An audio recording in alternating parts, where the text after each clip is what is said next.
Guys, tara dito, papasilip ko sa inyo Maldives. Tara. Yum. Ganito yung mga bangka sa Maldives. Ayan. Ganito yung mga bangka nila. Yung mga boat nila.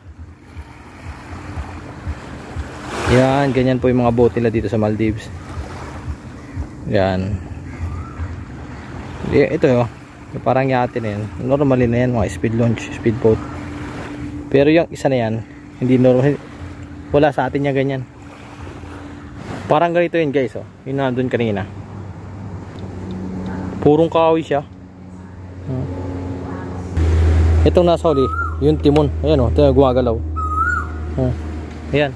Ayan yung nagko-control ng ano, left and right. May ikot lang ito, no? Sa handle. Yung tali na yan, tsaka may mga stick patas. Yan ilalagay layag. Di ba? Simple yan lang. May sagwan din naman, kaso hindi ito. Ito yung sagwan, no? Yan, sagwan yan, liit. Tapos yan, no?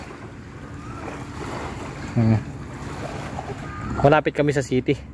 Yung city, yun yung pinaka-capital city. Yan yung Male. Ito yung Hulu Male. Dito, andito yung airport. Ito. Yan po. Dito naman tayo sa kabila. Doon sa water bungalow. May water bungalow dito. Ito yung ano, pinakita ko sa inyo na. Dito tayo mapunta kabila. Diyan, water bungalow po ang tawag diyan. Yun. Diba? Ito yung jetty. Sunset. Ang sunrise niya dito sa kabila. Pag ganun. Dito na yung sunset. Yan. Palubog na yan. Yan yung araw. Oo, diba? Sulit. Ito na po tawag dyan. Tawag namin dyan. Ito yung pinaka-jetty. Yan. Doon sa kabila may jetty rin. Water bungalow. Kita nyo kung gano'n kalalaki ang kwarto ang rooms. Oh. Yan. Oh. Yan yung pinakamalaking rooms ng ano, water bungalow. Ito naman yung mga normal size. Yan. Mga ganyan. Grabe, napakadaming isda dyan guys. Minsan may pawikan pang pumunta dito. Nangingitlog siguro dito yun.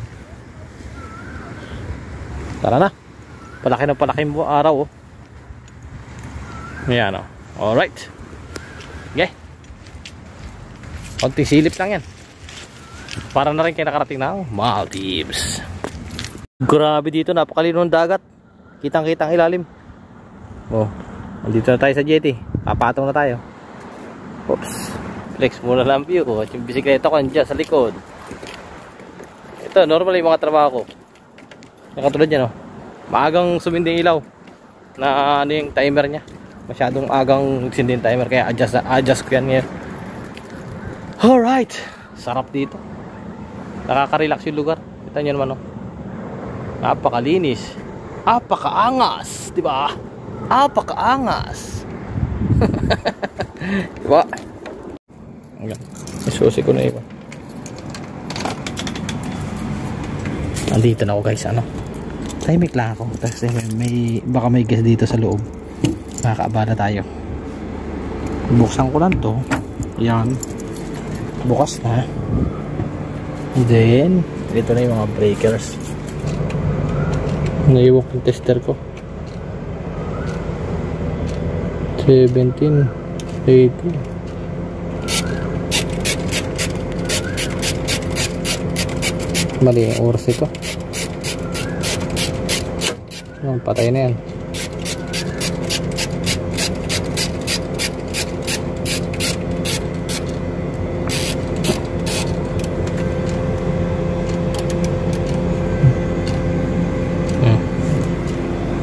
Yan.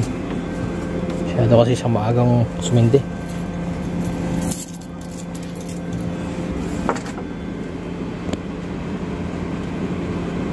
Sarado ko na.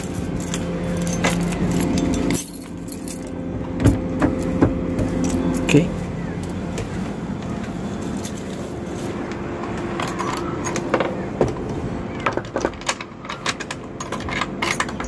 Alright.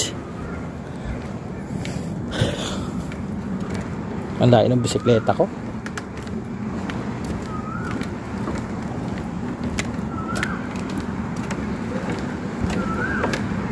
Ito na po yung lugar na napakaganda, napaka-relax, relaxing. Oh, sulit talaga. Walang masyadong tao kasi ngayon Ramadan. Yung mga trabahador dito na mga Muslim, kumakain sila ngayon, may breakfast sila, kaya wala kang masyadong nakikitang nasa labas. Alright, yung mga guest naman nasa ano, yung mga guest naman namin iba, at yung mga guest naman namin ano, mga ibang ano, mga Kristiyano, Hindu, iba-ibang religion, hindi mga Muslim, sabi mga guest namin hindi Muslim, nandun sila sa beach, nandun sila sa ano dito, nandun sila sa Kakudi Beach, Italian beach, nandun sila, nagano sila doon, happy sila doon, liligo siyempre. Alright. Tangay. Okay guys, bye. Init dito kaya kinamula na.